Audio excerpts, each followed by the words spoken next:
Since arriving in Syria, the UN monitors have been caught up in an endless game. Visit an area, and the shelling by government forces largely stops. Leave an area, and the attacks resume. In many cases, activists report those brave enough to speak to observers have been beaten or killed.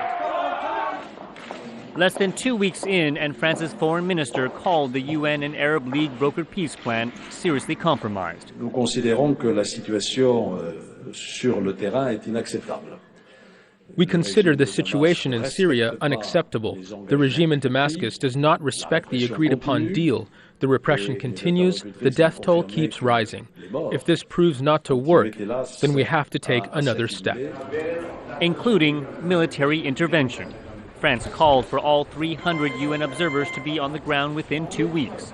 And if Syria continues to ignore its obligations, he warned allies like Russia should no longer block calls for stiffer action.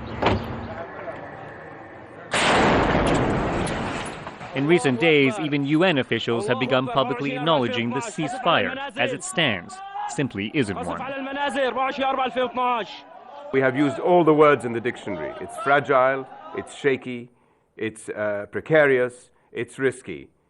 But it's all we have at the moment, and it underscores the need to deploy our monitors as quickly as possible. Inside the country on Tuesday, opposition fighters began striking back, launching multiple targeted attacks in Damascus. Rebels say they've killed 3 intelligence officers. Whatever direction the conflict takes, analysts say Syria can never return to authoritarian rule. There is a wide area within Syria which is no more politically loyal to the regime. And he can enter with his tanks, he can arrest, he can kill, whatever. But those areas cannot return to be under his hegemony. Whatever direction the conflict takes, Assad has largely suppressed the armed opposition, but he has yet to suppress demands for reform. In recent days, demonstrators emboldened by the presence of UN observers have taken to the streets in larger numbers. At this university campus, a literature student suspected of participating in the protests is beaten by police.